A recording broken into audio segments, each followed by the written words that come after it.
The Census Bureau has just released a fascinating look into when women have children and how much it negatively impacts the gender gap between them and their husbands. Now, the most interesting part of this study was that if women have these children before 25 or after 35, they're much more likely to close the gender gap with their husbands or the pay gap with their husbands. So let's give you the details on this. And they're specifically talking about the firstborn child within a marriage, okay? So the study found that immediately after the first birth or the birth of the first child in the marriage, the pay gap between spouses doubles, entirely driven by a drop in the mother's pay. Men's wages, though, keep rising because they don't necessarily have to deal with the disruption of having that baby. Usually the child rearing the bulk of the work, even now with more equality, lands or falls on the mother. Okay, so when women have their first child between age 25 and 35, their pay never recovers relative to that of their husbands. Yet women who have their first baby either before 25 or after 35, before their careers get started or once they're established, eventually lose the pay gap with their husbands. So just to give you further context into this, the researchers found that those who first give birth in their late 30s tend to be more educated with higher paying jobs, while those who have babies in their early 20s have less education and lower earnings. So those who are more educated and have higher paying jobs, but unfortunately end up having children during those prime career years, have the most to lose. Yeah, so now, don't get them wrong, the lower earners sometimes drop out of the field completely and don't seek another job. But even so, they earn so little that the pay gap difference between them and their husbands is not necessarily as big as it is for the higher earners. And so this story is really interesting. I didn't know these numbers, and I think it has good news and bad news. The good news is, well, the pay gap is shrinking for women who have kids above the age of 35. That means they have built up enough leverage in their careers to be able to be valuable enough that they maintain their salaries and close the gap with their husbands after the kids. So that's actually great news. And for women who have kids early on, they can still recover and still close the gap. That's actually better news than I expected.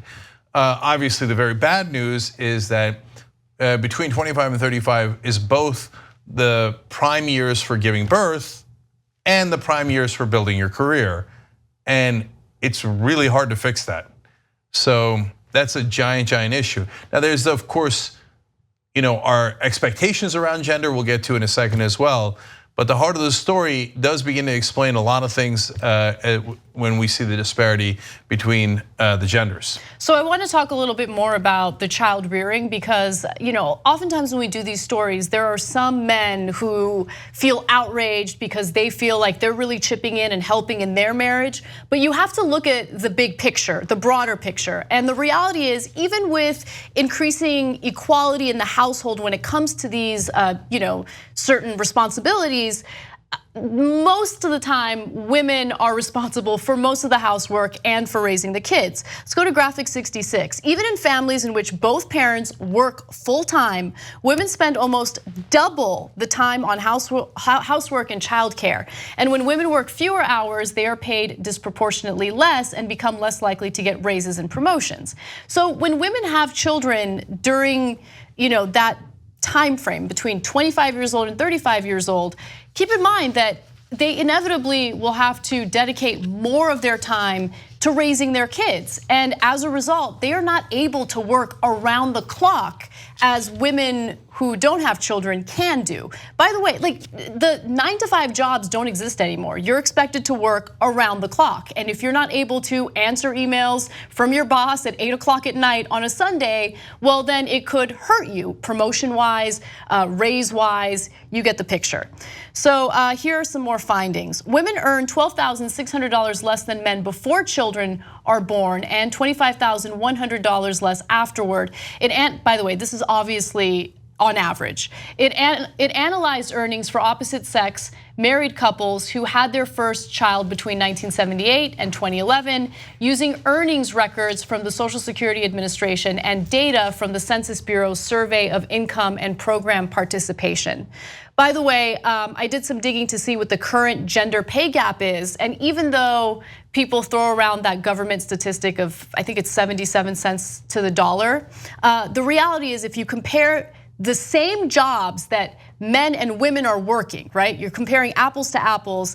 The gender pay gap has shrunk considerably. It's about women earning 98 cents for every dollar that men earn. But then if you break it down based on specific jobs, the gap does widen for specific industries. So for instance, when it comes to software developers, men earn 4% more. Computer systems administrators earn 3% more if you're a man. Registered nurse, which is traditionally thought of as a female-dominated industry, well, men still earn 2% more than women do. Yeah, so I think that this is illuminating in terms of finding out what one of the issues is. It doesn't mean that there isn't bias against women. So one of the parts of the study that I found most interesting is, even if the woman was making more than the man in the relationship, she's the one that was expected to take care of the baby, or did in reality take care of the baby based on who they studied, and then that hurt her earning potential significantly in those 25 to 35 year range. And so the family actually lost more money than if the husband had stayed at home and taken care of the kids. But on average, they didn't. It was the woman who stayed home and took care of the kids. And a lot of those choices, by the way, are voluntary. They're not based on bias or societal expectations. Some women want to stay home and take care of their children. Of course, that's perfectly normal and understandable. But are there also societal expectations? Yes. And so that affects why women work harder at home, even if they work longer hours in the office. And that explains why, to some degree, why women stay at home instead of the men, even if they earn more. So we understand the pay gap just a little bit better because of this study. And like I said, both good news and bad news in there. And also, keep in mind, biology does play a role as well. Let me finish my point before people start freaking out. I mean, when you think about it, a lot of women want to breastfeed their children. And it's incredibly difficult to do that if a woman goes right back to work after giving birth to that baby. And so there are all sorts of complications and difficult questions that need to be answered and dealt with. And unfortunately, we're not really having a smart, nuanced conversation about what works and what doesn't. Another interesting component of this study was the fact that in Scandinavian countries, where they have this whole infrastructure set up to help support women and families who decide to have children, that pay gap exists. It still exists. And part of the reason why is because, well, this is the hypothesis.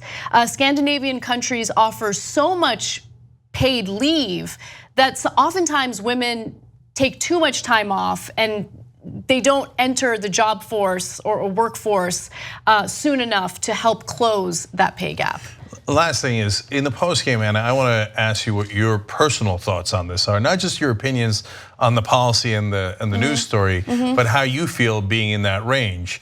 So in the postgames, we talk a little bit more about our personal lives. So tytnetwork.com/join to become a member, to get the postgames and all of the Young Turks show commercial free. So I'll be looking forward to what you have to say about that. You just watched a video by the Young Turks, home of the revolution. If you'd like to get a lot more than that, get the full show by becoming a member. tytnetwork.com/join.